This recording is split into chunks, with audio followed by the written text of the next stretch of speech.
ప్రపంచంలోనే అతిపెద్ద క్రికెట్ స్టేడియంగా ఖ్యాతి గడించిన అహ్మదాబాద్ లోని నరేంద్ర మోదీ స్టేడియం భారత జట్టుకు ఒక అంతు చిక్కని సవాల్గా మారింది. 1,00,000 మందికి పైగా అభిమానుల సమక్షంలో సొంత గడ్డపై ఆడుతున్నామన్న ఉత్సాహం ఉన్నప్పటికీ ఈ పిచ్ పై కీలక సమయాల్లో టీమిండియా తడబడుతుండడం గమనార్హం. గత కొన్నేళ్లుగా ఇక్కడ జరిగిన అత్యంత ప్రతిష్టాత్మకమైన మ్యాచ్ల్లో భారత్ పరాజయం పాలవ్వడం వెనుక కేవలం ఆటగాళ్ల వైఫల్యమే కాకుండా స్టేడియం వాతావరణం, పిచ్ స్వభావం కూడా జట్టును ఇబ్బంది పెడుతున్నట్లు విశ్లేషకులు భావిస్తున్నారు. ముఖ్యంగా భారీ అంచనాల మధ్య జరిగే ఫైనల్స్ లేదా నిర్ణయాత్మక పోరాటాల్లో ఈ మైదానం భారత్ కు ఆశించిన స్థాయిలో కలిసి రావడం లేదు. మర్చిపోలేని విషాదం. ఈ స్టేడియంలో భారత క్రికెట్ అభిమానులు ఎప్పటికీ మర్చిపోలేని విషాదం 2023 వన్డే ప్రపంచ కప్ ఫైనల్. ఆ టోర్నీలో వరుసగా 10 మ్యాచ్లు గెలిచి తిరుగులేని ఫామ్ లో ఉన్న రోహిత్ సేన్ ఫైనల్లో మాత్రం ఆస్ట్రేలియా చేతిలో ఘోర పరాజయాన్ని చవిచూసింది. బ్లూ కలర్ జెర్సీ ధరించి 1,30,000 మంది భారత్ కు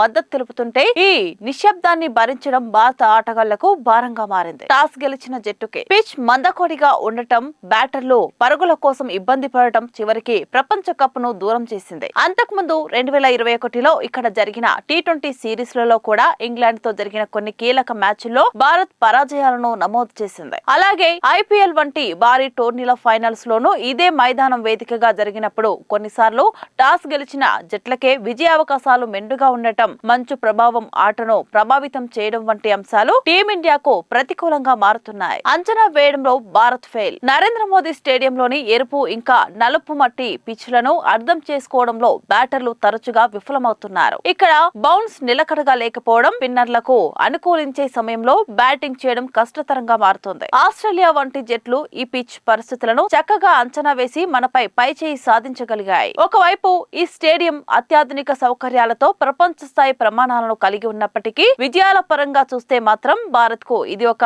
దురదృష్టకర మైదానంగా ముద్ర వేయించుకుంటుంది. రాబోయే రోజుల్లో ఈ పిచ్ స్వభావాన్ని క్షుణ్ణంగా అధ్యయనం చేసి సరైన వ్యూహాలతో బరిలోకి దిగితే తప్ప అహ్మదాబాద్ శాపాన్ని భారత్ అధిగమించడం సాధ్యం కాదు.